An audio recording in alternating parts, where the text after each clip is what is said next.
Target on point में आपका स्वागत है। हम लोग इरुटेरिया का जो बिहार दरोगा का प्रैक्टिस सेट है उसे हम लोग कंप्लीट कर रहे थे और पहला सेट का हम लोग 50 क्वेश्चन कर लिए हैं और आज हम लोग दूसरा आगे 50 क्वेश्चन करेंगे। तो हम लोग का एम ये रहता है कि 50-50 क्वेश्चन कर कर हम लोग 2 दिन में एक सेट कंप्लीट कर लें कम से कम। ये अभी हम लोग स्लोली स्टार्ट कर रहे हैं, धीरे धीरे इसका स्पीडअप करेंगे और एक दिन में एक सेट बनाया जाएगा हम लोग का। तो ये एक एम है, अभी स्लोली स्टार्ट कर रहे हैं। तो हम लोग 40 से 45 मिनट में कोशिश करते हैं कि 50 क्वेश्चन कर लिया जाए और धीरे धीरे इसको हम लोग 1 से 1.5 घंटे में हम लोग पूरा 100 क्वेश्चन बनाने की कोशिश करेंगे। ये धीरे धीरे आगे ये चीज़ बढ़ाया जाएगा। तो फिलहाल चलिए शुरू करते हैं 51वां नंबर क्वेश्चन से। क्या बोला जा रहा है कि सूची 1 को सूची 2 से मिलान कीजिए। सूची ये है और सूची ये, चलिए देखिए किसका किसका क्या है, किसने क्या लिखा है। तो सोम प्रकाश, इंडियन मिरर, युगांतर और नेटिव ओपिनियन।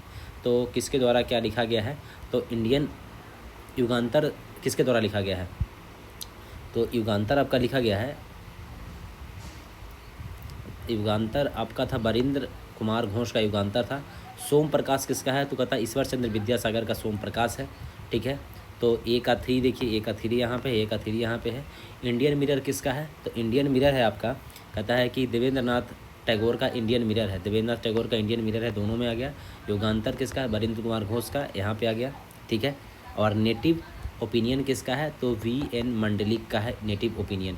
तो याद कीजिए, सोम प्रकाश ईश्वर चंद्र विद्यासागर हो जाएंगे, इंडियन मिरर है देवेंद्र नाथ टैगोर का इंडियन मिरर हो गया, युगांतर किसका है, वरिंद्र कुमार घोष का है, और नेटिव ओपिनियन किसका है, तो कहता है कि VN मंडलिक का है। भारत में तुगलक वंश के बाद कौन सा वंश दिल्ली पर शासन किया, तुगलक वंश के बाद कौन सा था, तो आपका ये क्या था, तुगलक के बाद क्या कौन सा था, तो इसके तुगलक के बाद कौन थे, सैयद वंश थे।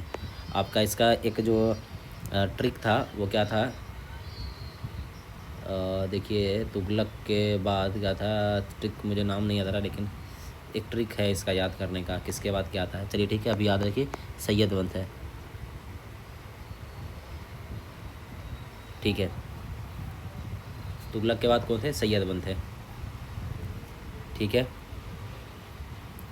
और यार वो कहानी मेरे को याद आ रहा है,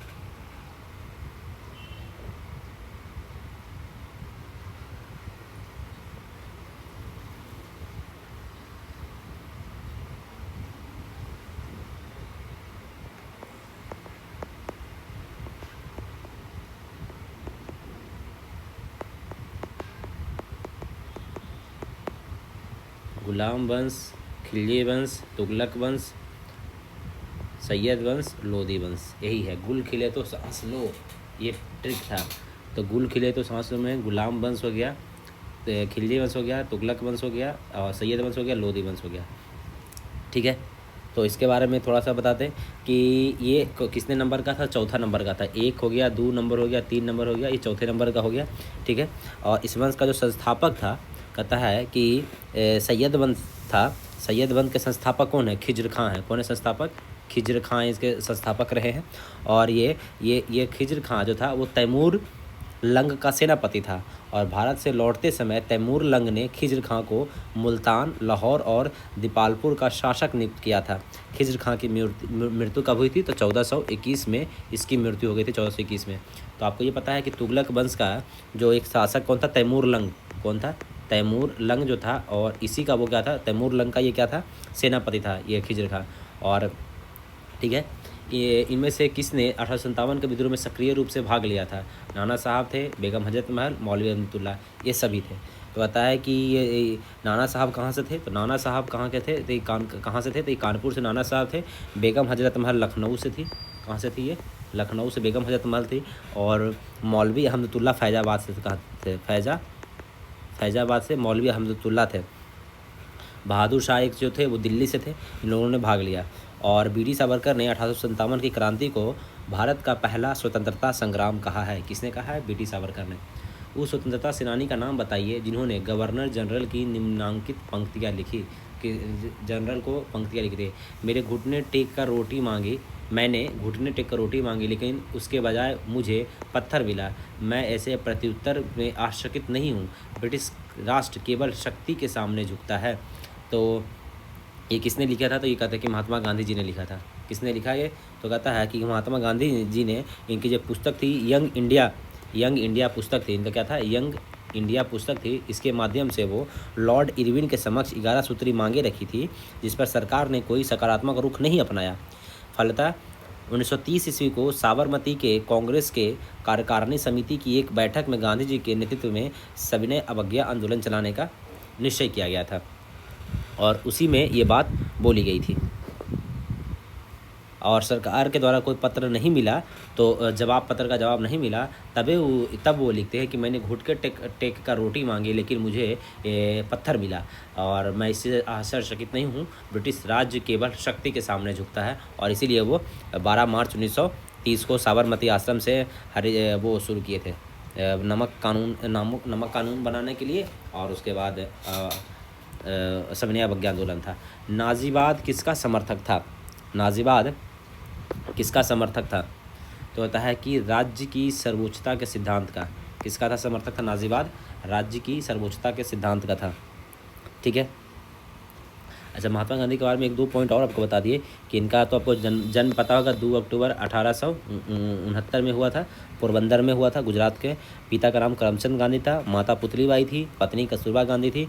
नटाल इंडियन कांग्रेस दक्षिण अफ्रीका में इन्होंने स्थापना किया था। नटाल इंडियन कांग्रेस की स्थापना कहाँ की थे? दक्षिण अफ्रीका में, और 1894 में। और टॉलस्टॉय फर्म की जो स्थापना की थे, ये जर्मनी शिल्पकार कार्लिन के मदद से स्थापित किए थे, टॉलस्टॉय फर्म की स्थापना।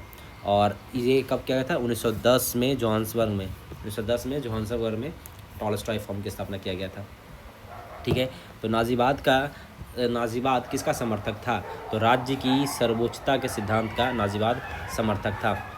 कहता है कि नाजीवाद विचारधारा में राज्य सर्वोच्च होता है, व्यक्तिगत स्वतंत्रता के राज्य हितों के आगे। 1 मिनट रुकिएगा।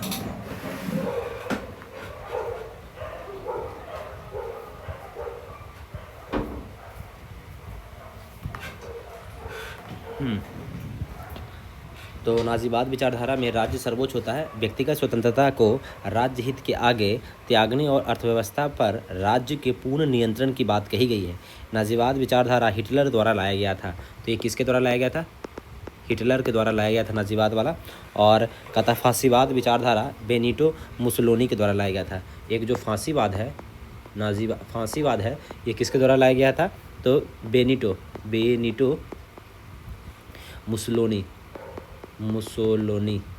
के द्वारा फांसीवाद लाया गया था। तो नाजीवाद में बोला है कि राज्य की सर्वोच्चता ऊपर होना चाहिए। निम्न में से किसने यूटोपिया नामक पुस्तक के लेखक है? यूटोपिया पुस्तक किसने लिखा है? तो थॉमस मोरे ने लिखा है यूटोपिया किसने लिखा है? थॉमस मोरे ने। कहता है कि ये अटलांटिक महासागर के काल्पनिक टापू के सामाजिक, राजनीतिक और कानूनी विषय की वर्णन है। इसके में ये यूटोपिया में क्या है, किस में है? तो अटलांटिक महासागर का है। ठीक है, ज़्यादा इसके बारे में नहीं कुछ है। लोथल नगर के संदर्भ में निम्नलिखित कौन सा कथन सही नहीं है? लोथल नगर के शहर में। कहता है लोथल कहाँ है? गुजरात के माही नदी के किनारे बसाया गया है लोथल। कहता है यह एक बंदरगाह भी था, ये इस नगर में भंडार गृह भी था। यहाँ से एक इमारत मिली है जो कि मनके बनाने का काम होता था। तो ये पहली बात है कि गलत है, ये गलत है, बाकी ये सब सही है। तो लोथल गुजरात में माही नदी के किनारे नहीं था। कहता है कि लोथल साबरमती नदी के किनारे था। कहाँ पे था? साबरमती नदी के किनारे पे। साबरमती नदी की एक सहायक नदी था, साबरमती की सहायक नदी था, इसका नाम क्या था? लोथल का भोगवा नदी। तो भोगवा नदी के किनारे पे था लोथल किस नदी के किनारे पे था? भोगवा नदी। यहाँ पे एक बंदरगाह था, ठीक है, और यहाँ पे भंडार गृह भी था, ये भी बात सही है। यहाँ एक इमारत मिली है जो मनका बनाने का काम होता था, ये भी बात सही है। अशोक ने भिन्न भिन्न स्थानों पर जाकर लोगों को शिक्षा देने के लिए अधिकारियों की नियुक्ति की। इन अधिकारियों को निम्नलिखित में से किस नाम से जाना जाता था? तो ये किस नाम से जाना जाता था जी? तो धम्म महामात्र के नाम से जाना जाता था जी, धम्म महामात्र के नाम से जाना जाता था।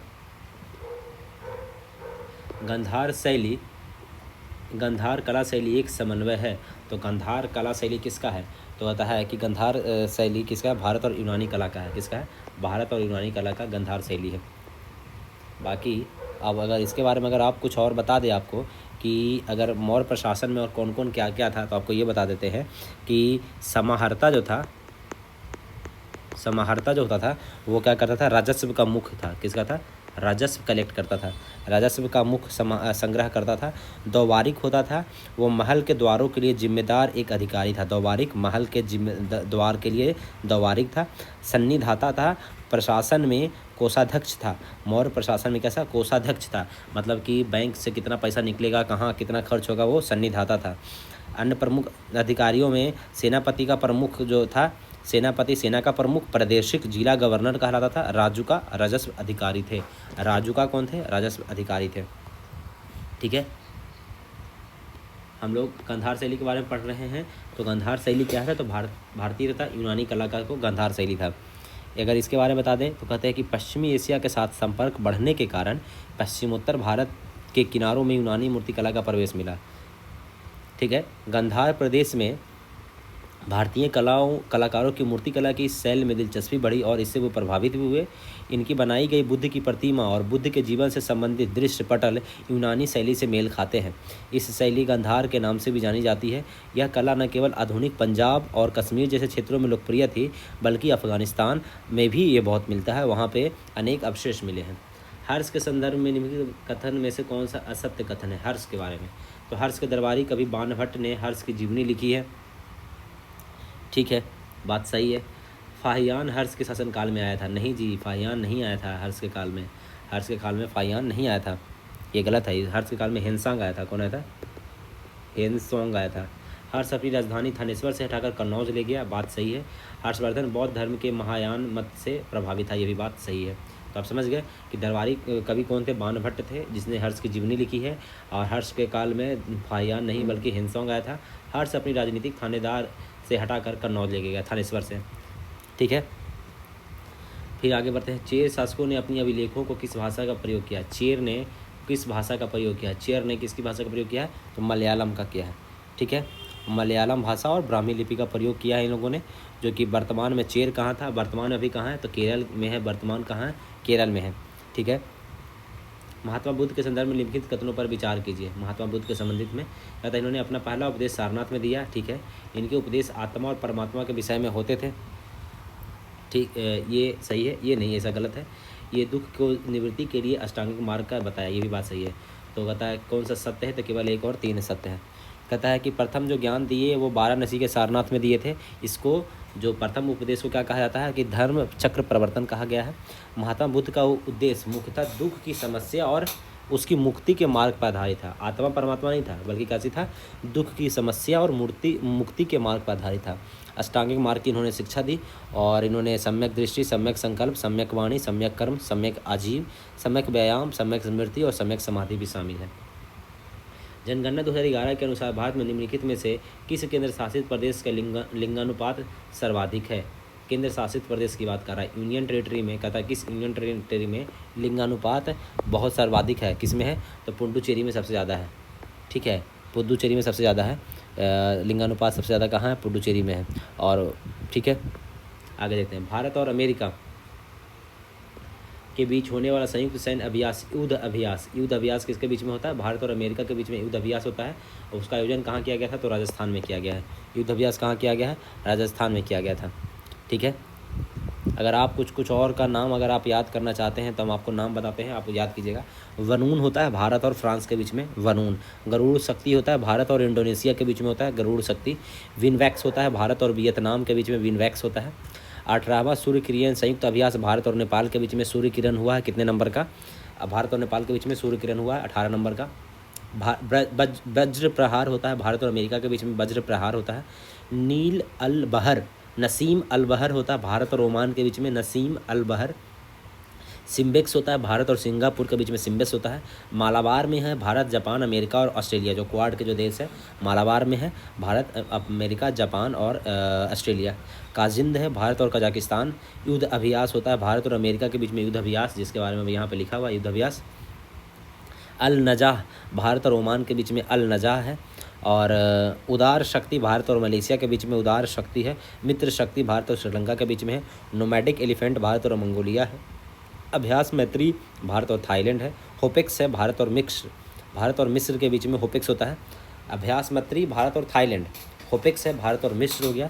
जिमेक्स हो गया भारत और जापान में जिमेक्स होता है। रेड फ्लैग होता है बहुराष्ट्रीय, रेड फ्लैग बहुराष्ट्रीय है। चलिए आगे देखते हैं। कहता है कि किस वायुदाब पेटी को अश्व अक्षांश कहा जाता है। अश्व अक्षांश किसको कहा जाता है? अश्व अक्षांश किसको कहा जाता है? तो कहता है 30 से 35 नॉर्थ और साउथ, इसको कहते हैं अश्व अक्षांश कहा जाता है। तो ये 30-35 होता है, अश्व अक्षांश कहा जाता है।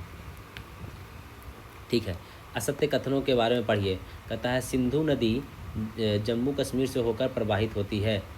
श्योक नदी झेलम की सहायक नदी है। झेलम सिंधु नदी की सबसे बड़ी सहायक नदी है। और सभी असत्य, ये सब गलत है।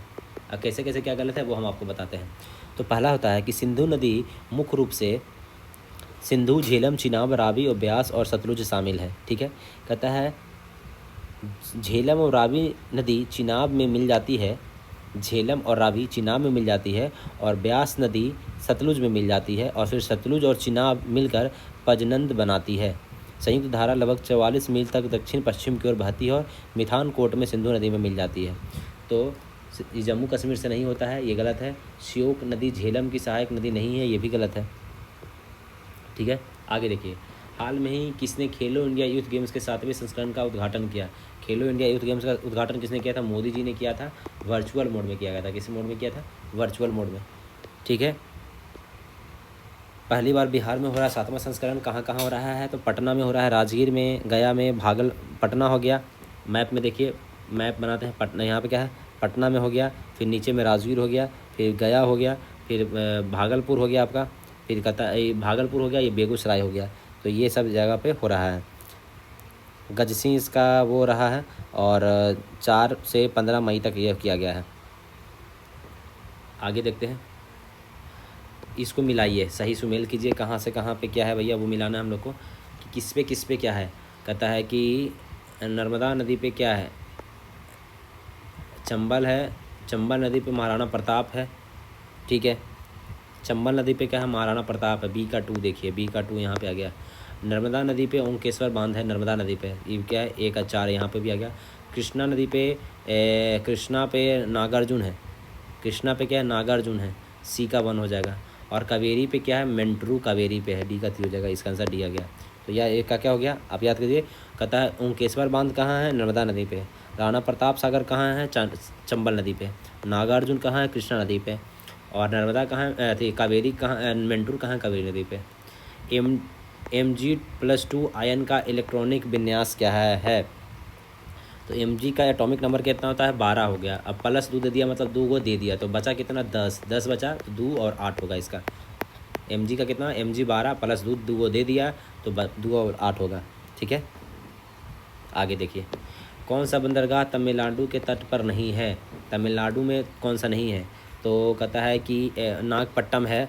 ठीक है, तूतीकोरिन भी तमिलनाडु में है, एन्नोर भी है। मछलीपट्टनम नहीं है। मछलीपट्टनम कहाँ है? ये आपका, अभी हम बात बता दें कि भारत में कुल कितना है? अभी 13 बड़े बंदरगाह हैं। 13 बड़े बंदरगाह हैं। आप ये देखिए, कांडला आपका है गुजरात में। फिर ठीक है, कांडला का नया नाम क्या रखा गया है? तो दीनदयाल नया नाम रखा। कांडला का दीनदयाल नया नाम रखा गया है। फिर उसके बाद आता है मुंबई बंदरगाह हो गया। फिर कहता है कि नेहावा सेवा हो गया। ठीक है, और मार्मुगोवा गोवा में हो गया। न्यू मैंगलोर कर्नाटक में हो गया। कोचिन बंदरगाह केरल में हो गया। नागपट्टनम कहाँ हो गया? अब नागपट्टनम के बारे में अभी बताया ना, कहाँ है? ये तमिलनाडु में हो गया। एन्नोर हो गया। एन्नोर भी एक है, एन्नोर भी है आपका यहीं पे, एन्नोर भी है। तूतीकोरिन भी है। फिर कहता है कि चेन्नई भी तमिलनाडु में है। नागपट्टनम भी आपका यहाँ पे है। बाकी अगर मछलीपट्टनम कह दें तो ये मछलीपट्टनम कहाँ है? तो आंध्र प्रदेश में। कहाँ? ये आंध्र प्रदेश में, या विशाखापट्टनम। आंध्र प्रदेश विशाखापट्टनम में है, ये पटना में है आपका ये। ठीक है, बाकी पारादीप उड़ीसा में, हल्दिया वेस्ट बंगाल में है। निम्नलिखित में से कि जनजाति और राज्य की कौन सी जोड़ी सही सुमेलित नहीं है? कौन जनजाति कहाँ है वो सही सुमेलित नहीं है? तो टोंडा तमिलनाडु में है। अच्छा, सबसे बड़ा जो प्राकृतिक बंदरगाह है वो मुंबई का है। कहता है कि सबसे बड़ा जो प्राकृतिक बंदरगाह कौन सा है? मुंबई है। और कृत्रिम बंदरगाह कौन है? सबसे बड़ा कृत्रिम बंदरगाह चेन्नई है। प्राकृतिक इधर मुंबई में, अगर मैप ऐसे बनाए तो प्राकृतिक मुंबई में, और आर्टिफिशियल है चेन्नई में हो गया। सबसे गहरा बंदरगाह कौन है? विशाखापट्टनम में। सबसे गहरा बंदरगाह कौन है? विशाखापट्टनम हो गया। और सागरमाला परियोजना बंदरगाह से ही संबंधित है, ये सब याद रखिएगा। तो कहता है कि टोंडा तमिलनाडु में है, भील गुजरात में है, कहता है गद्दी हिमाचल प्रदेश में, बासी केरल में नहीं है, यही गलत है। ठीक है, तो आप हम सबका थोड़ा थोड़ा देख लीजिए, पढ़ लेते हैं। छत्तीसगढ़ में कौन कौन है जी? छत्तीसगढ़ में है गोंड, अगरिया, बेंगा। छत्तीसगढ़ में कौन कौन है? गोंड, अगरिया, बेंगा। सिक्किम में है भूटिया, लिम्बू, लेप्चा, तमांग। सिक्किम में कौन कौन है? भूटिया, लिम्बू, लेप्चा, तमांग। तमिलनाडु में कौन कौन है? टोंडा, बगहा, कोटा, इलुलास, कुरुम्बास। लक्षद्वीप में कौन है? बासी। ये जो बासी है ये लक्षद्वीप में है। कहाँ है? बासी आपका लक्षद्वीप में है। ठीक है, और अंडमान निकोबार में कौन कौन है? तो सेंटलीज, जारवा और सोमपेन अंडमान निकोबार में है। विश्व का सर्वाधिक उत्पादन कहाँ होता है? कॉफ़ी सबसे ज़्यादा कौन करता है? तो ब्राज़ील करता है। इसको ब्राज़ील, विश्व का कहवा पात्र ब्राज़ील को कहा जाता है। और यहाँ पे साउंट पाउलो को कहवा प्रांत कहा जाता है, साउंट पाउलो को। इसमें उत्तम कोटि की कहवा जमैका के ब्लू माउंटेन में पाया जाता है। उत्तम कोटि कहाँ पाया जाता है? तो जमैका के ब्लू माउंटेन में। तो कहता है कि कहवा 3 तरीके होता है, अरेबिका, रोबस्टा और लाइबेटिका। जो कॉफ़ी है वो किन 3 तरीके होता है? अरेबिका, रोबस्टा और लाइबेटिका। ठीक है। ताल मिट्टी की किस फसल के लिए उपयुक्त मानी जाती है? तो ताल जो पाया जाता है, ताल जो होता है वो रबी फसल के लिए, कहाँ किसी के लिए? रबी फसल के लिए होता है। यह मिट्टी बिहार के गंगा के दक्षिणी तट पर 8 से 10 किलोमीटर चौड़ी पट्टी के रूप में मिलती है, जो ताल के नाम से जानी जाती है। ये महीन से मोटे कण वाली धूसर रंग की मिट्टी होती है। यह काफ़ी उर्वर होती है और रबी फसल के लिए श्रेष्ठ मानी जाती है, खासकर दलहन फसलों के लिए प्रसिद्ध है। तो जो ताल होता है, आप ये बिहार का जो मैप है, ये गंगा है और गंगा के नीचे में ये है, यही पे होता है टाल होता है, ताल या टाल कहिए। ये रबी फसल के लिए बहुत अच्छा है, जिसमें दलहन बहुत अच्छा होता है। क्या होता है? दलहन बहुत ज़्यादा अच्छा होता है। असंगत जोड़ों को पहचानिए। कहता है कि उदयपुर वन्यजीव अभयारण्य कहाँ है? पश्चिम बंगाल में। ठीक है, और बरेला वन्यजीव अभयारण्य वैशाली में। वाल्मीकि वन्यजीव अभयारण्य पूर्वी चंपारण, ये पूर्वी चंपारण नहीं बल्कि ये पश्चिम चंपारण में है भैया। भीम बांध कहाँ है? मुंगेर में। ये सब सही है लेकिन ये गलत है, पूर्वी चंपारण नहीं बल्कि क्या है? पश्चिम चंपारण है। क्या नाम है इसका? पश्चिम चंपारण है। ठीक है, तो उदयपुर पश्चिम चंपारण, बरेला वैशाली में, वाल्मीकि कहाँ है? पश्चिम चंपारण में है, भीमबांध मुंगेर में है। उत्तर पश्चिम भारत में। ठीक है, अगर और 1-2 को आप इसमें याद करना चाहें तो आप याद कर लीजिए। गौतम बुद्ध पक्षी अभयारण्य कहाँ है? गया में है। नागी नकटिक जमुई में है। संजय गांधी जैविक उद्यान पटना में है। ठीक है, उत्तर पश्चिम भारत में, उत्तर पश्चिम भारत में सर्दियों के दिनों में होने वाली वर्षा का संबंध किस मानसून विक्षोभ से है? तो उत्तर पश्चिम भारत में, भारत बना देते हैं तो ये उत्तर हो गया, ये पश्चिम में। इधर जो बारिश होता है वो उसका सर्दी के दिन में होता है। तो किसके कारण होता है? तो इसका जो कारण है ये पश्चिमी विक्षोभ के कारण होता है। पश्चिमी विक्षोभ ऊपर जो चलता है इस तरीके से, पश्चिमी विक्षोभ इधर से आते रहता है और इधर ही वर्षा ऐसे टकरा के, हिमालय से टकरा के इधर बारिश करवा देता है पश्चिमी विक्षोभ के कारण में। ठीक है, तो ये पश्चिमी विक्षोभ आती है, हिमालय से टकरा के इधर बारिश कर जाती है। कहता है उत्तर पश्चिमी भारत में सर्दियों में होने वाली वर्षा पश्चिमी विक्षोभ के कारण होती है। इसको स्थानीय रूप में मावठ कहा जाता है। क्या कहता है इसको? मावठ कहा जाता है। यह निम्न दाब प्रणाली है जो भूमध्य सागर और अटलांटिक महासागर के निकट मध्य अक्षांशों में उत्पन्न होती है। यह वर्षा मैदानी भागों में रबी फसल और हिमालयी राज्यों में सेब के लिए फ़ायदेमंद होती है। मैदान में रबी के लिए और हिमालयी राज्यों में सेब के लिए। तो इसे रबी फसल का टॉनिक भी कहा जाता है। तो इसको क्या कहता है? रबी फसल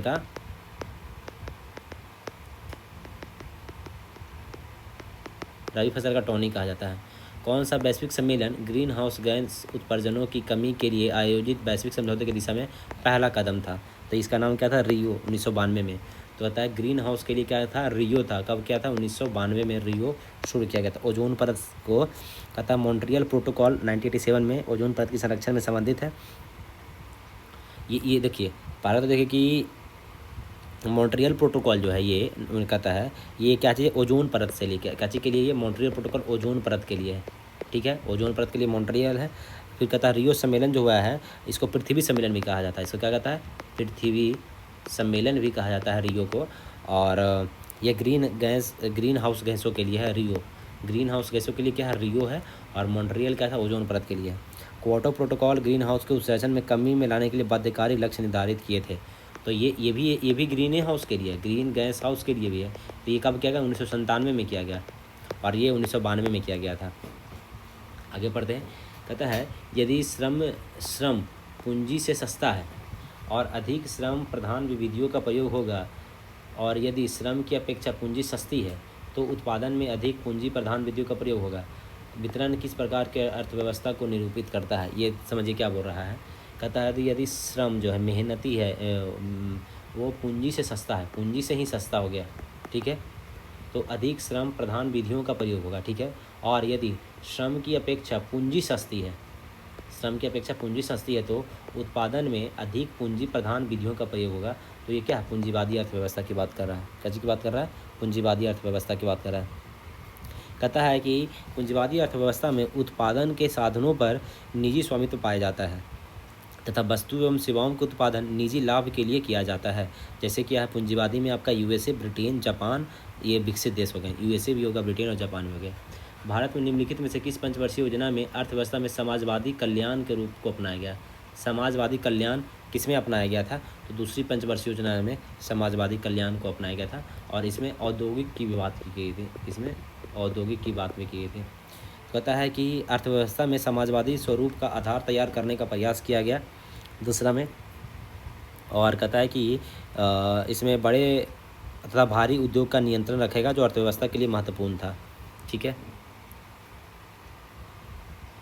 दूसरी पंचवर्षीय योजना के बारे में बता दिए थे, महानुलोभित रणनीति पे आधारित था, ठीक है। ये तीव्र औद्योगिकरण और आत्मनिर्भरता और भारी पूंजीवाद वस्तु उद्योगों के निवेश पर ध्यान केंद्रित करता था। ये दुर्गापुर, भिलाई, राउरकेला इस्पात संयंत्र क्रमशः ब्रिटेन, रूस और जर्मनी के सहयोग से स्थापित किए गए थे। दुर्गापुर में कौन थे, तो ब्रिटेन, भिलाई में रूस, राउरकेला में जर्मनी थे, ठीक है। भारत में 1991 में एक आर्थिक संकट का सामना करना पड़ा था। उस कौन सा संकट का प्रमुख कारण था, होता है कि राजनीतिक अस्थिरता, बाहरी ऋण का उच्च स्तर, भारत में आयात प्रतिस्पर्धन, विदेशी मुद्रा भंडार। तो क्या था कि बाहरी ऋण का उच्च स्तर था, ये क्या था, बी, ये बी आंसर था, बाहरी ऋण का। कहता 1951 में भारत को विदेशी ऋणों के मामले में संकट का सामना करना पड़ा था, इसी कारण ये था। बाजार का नियम किस अर्थशास्त्री ने दिया, बाजार का नियम किस अर्थशास्त्री ने दिया था, तो किस जे बी से ने दिया था, किसने दिया था, जे बी से ने, किसने, जे बी और से, जे बी से ने दिया था, बाजार का नियम दिया था, ठीक है। कहता है कि बाजार के नियम के अनुसार पूर्ति अपनी मांग का स्वयं निर्माण करती है, पूर्ति अपनी मांग का स्वयं निर्माण करती है। जेम किन्स ने रोजगार का सिद्धांत दिया था, ये जेम किन्स ने किसका सिद्धांत दिया था, तो रोजगार का सिद्धांत जेम किन्स ने दिया था। डेयरी आर्थिक गतिविधियों के किस क्षेत्र में आती है, डेयरी जो है आर्थिक गतिविधि के किस क्षेत्र में आती है, तो ये प्राथमिक क्षेत्र में आएगी, कहाँ आएगी, प्राथमिक क्षेत्र में आएगा डेयरी। तो कहता है कि जैसे कि प्राथमिक क्षेत्र में क्या क्या आता है, तो कहता है कि वानिकी आता है, कृषि, पशुपालन, खनन, मछली पकड़ना, मधुपालन। और अगर हम माध्यमिक क्षेत्र में कह दिए तो जूता का कारखाना वगैरह हो गया, माध्यमिक में होता है, और सेकेंडरी तो पता ही है आपको। रेपो रेट क्या है, वह दर जिस पर आरबीआई राज्य सरकार को उधार देता है, नहीं, जिस पर अंतर्राष्ट्रीय सहायता एजेंसियाँ, नहीं। आरबीआई धन की कमी की स्थिति में वाणिज्यिक बैंकों को अल्पकालीन ऋण देता है, ठीक है, तो यही सही है आपका। आरबीआई क्या है, आरबीआई है बैंक को अल्पकालीन लोन, कम समय के लिए लोन देता है, ठीक है, यही है आरबीआई, रेपो रेट इसी को कहते हैं। किस दिन संयुक्त राष्ट्र शांति सैनिकों का अंतर्राष्ट्रीय दिवस के रूप में मनाया जाता है, शांति सैनिकों का अंतर्राष्ट्रीय दिवस के रूप में 29 मई को मनाया जाता है। कब मनाया था, 29 मई को संयुक्त राष्ट्र शांति सैनिकों के अंतर्राष्ट्रीय दिवस के रूप में प्रस्ताव पारित किया था। ग्रुप ए ग्रुप बी को मिलाइए, कहाँ कहाँ क्या क्या क्या है। यूनिसेफ, डब्ल्यूटीओ का कहाँ है, डब्ल्यूटीओ अंतर्राष्ट्रीय न्यायालय कहाँ है, हेग में। ए का आपका हो जाएगा सी हो जाएगा, अंतर्राष्ट्रीय न्यायालय कहाँ होगा आपका, हेग में है। ए का सी यहीं पे है, एक ही में सही हो गया। कहता है खाद्य एवं कृषि संगठन कहाँ है, रोम में। खाने वाला खाद्य और कृषि संगठन कहाँ है, रोम में हो गया, ठीक है। और यूनिसेफ कहाँ है, न्यूयॉर्क में। यूनिसेफ कहाँ है आपका, न्यूयॉर्क में। और डब्ल्यूटीओ जिनेवा में, डब्ल्यूटीओ आपका कहाँ है, जिनेवा में है। आगे पढ़िए। नए संसद भवन के प्रमुख वास्तुकार कौन थे, तो आपको पता होना चाहिए, बिमल पटेल जी थे। कौन थे, बिमल पटेल थे। मोदी जी ने इसका उद्घाटन किया था 23 मई 2023 में। और भारत की सेंट्रल विस्टा पूर्ण विकास परियोजना के हिस्से में, सेंट्रल विस्टा पूर्ण विकास के रूप में किया गया है, ठीक है। आगे पढ़ते हैं। गैबोन देश की राजधानी निम्नलिखित से कौन सा है। गैबोन देश की राजधानी कहाँ है, गैबोन की राजधानी कहाँ है, तो लिब्रेविले। गैबोन की राजधानी कहाँ है? लिब्रेविले। तो गैबोन की लिब्रेविले है और मुद्रा फ्रैंक है। कोमोरोस की मोरोनी है, ये कोमोरोस की मोरोनी हो जाएगा। गाम्बिया का बंजूल हो जाएगा, गाम्बिया का। और कांगो का ब्राजीविले हो गया। कहते हैं कांगो का क्या होगा? ब्राजीविले होगा। कहता है भारतीय प्राणी सर्वेक्षण की स्थापना निम्न से किस वर्ष में की गई थी? भारतीय प्राणी सर्वेक्षण की स्थापना किस वर्ष की गई थी? तो 1916 में किया गया था। कब किया गया था? 1916 में। भारतीय प्राणी सर्वेक्षण की स्थापना 1916 में किया गया है। ठीक है।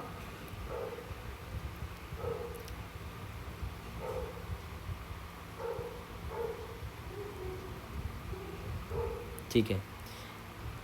अनुसूचित जाति अनुसूचित जनजाति निवारण अधिनियम कब बनाया गया था? अनुसूचित जनजाति जाति अत्याचार निवारण अधिनियम कब बनाया गया था? तो 1989 में बनाया गया था। कब बनाया गया था? 1989 में बनाया गया था। ठीक है। किस देश की संसद विधायिका को नेसेट के नाम से जाना जाता है? एक मिनट।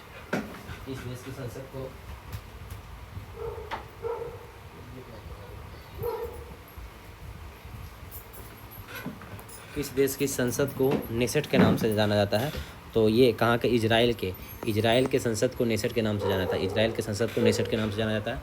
निम्नलिखित में से कौन सा प्रेम शब्द का पर्यायवाची नहीं है? प्रेम शब्द का पर्यायवाची नहीं है। प्रणय, प्रीति, घृणा नहीं है। घृणा नहीं होगा आपका। ठीक है। जो कम बोलता है उसके लिए प्रयुक्त शब्द क्या है? जो कम बोलता है उसके लिए प्रयुक्त शब्द क्या है? कम बोलने वाले का प्रयुक्त शब्द क्या है? मितभाषी। कम शब्द क्या है? मितभाषी। भरपेट किस समास का उदाहरण है? भरपेट किस समास का उदाहरण है? अव्ययी भाव समास का। अव्ययी भाव समास का है। और अव्ययी भाव समास में जो होता है,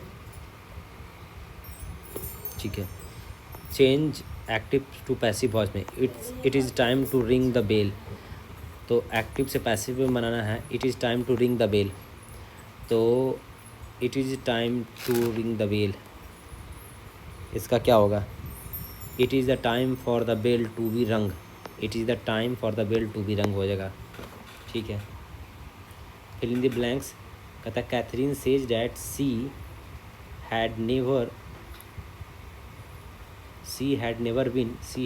been in the love before. ठीक है। One nation one student ID card का नाम क्या है? अपार नाम है। क्या इसका नाम है?